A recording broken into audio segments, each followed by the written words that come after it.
रजनी एक गरीब लड़की थी, वहीं दूसरी तरफ यश एक अमीर लड़का था। दोनों एक ही कॉलेज में पढ़ने के बाद भी एक दूसरे से नहीं मिले थे, क्योंकि रजनी कॉलेज के सेकंड ईयर में थी और यश फाइनल ईयर में। इत्तेफाक से दोनों का एग्जाम सेंटर एक ही पड़ जाता है। जहां एक तरफ अपना एग्जाम सेंटर देखकर यश खुश था, वहीं दूसरी तरफ रजनी परेशान थी। रजनी हाथों में फोन लिए बार बार एग्जाम सेंटर की लोकेशन चेक कर रही होती है।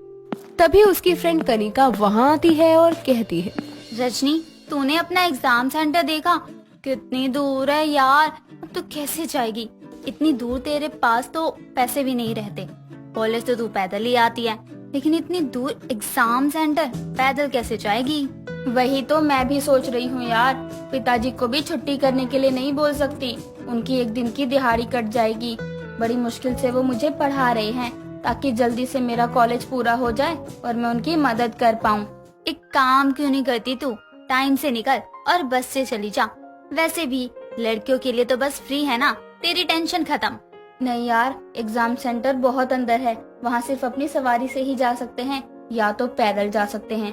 अपनी सवारी तो मेरे पास है नहीं, तो मैं पैदल ही जाऊंगी। पैदल से अच्छा है कि जहाँ तक बस से जा रही है वहाँ तक चली जा।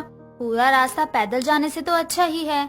हाँ यार, अब तो कुछ सोचना ही पड़ेगा। चल अब घर चलती हूँ, पिताजी के आने का भी समय हो गया है, मुझे उनके लिए खाना बनाना है।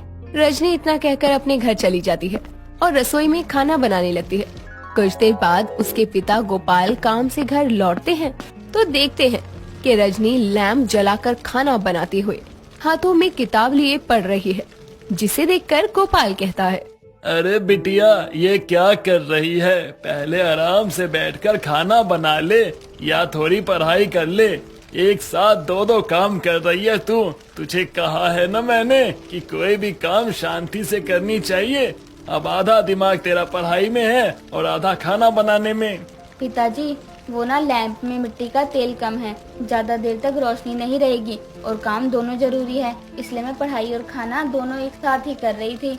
2 दिन बाद मेरे एग्जाम चालू हैं पिताजी। अच्छा अच्छा, हाँ, मैं तो भूल ही गया था बेटा कि तेरे तो पेपर आने वाले हैं। तू ये लैंप ले जाकर आराम से चारपाई पे बैठकर पढ़ाई कर। मैं मोबाइल की टॉर्च जलाकर खाना बना लूंगा। पढ़ाई ज्यादा जरूरी है बिटिया। अपने पिता की बात सुनकर रजनी लैंप और अपनी किताब लेकर वहाँ से चली जाती है और कमरे में बैठकर पढ़ना शुरू कर देती है।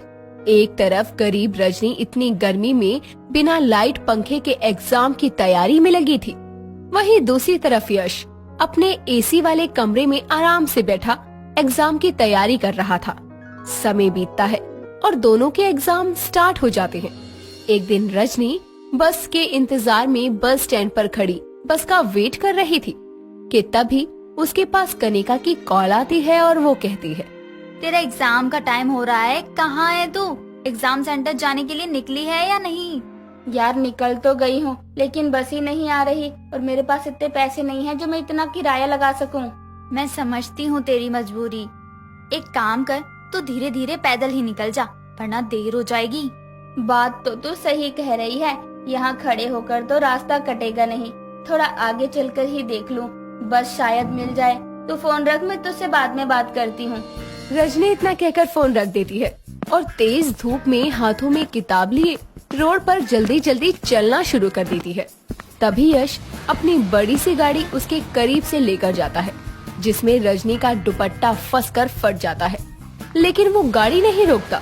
तभी रजनी गुस्से में जमीन से पत्थर उठाकर उसकी गाड़ी पर फेंक कर मारते हुए कहती है, कौन अंधा है जिसे सड़क पर चलते लोग भी नहीं दिखाई दे रहे हैं? इन अमीरों ने तो गरीबों को नुकसान पहुंचा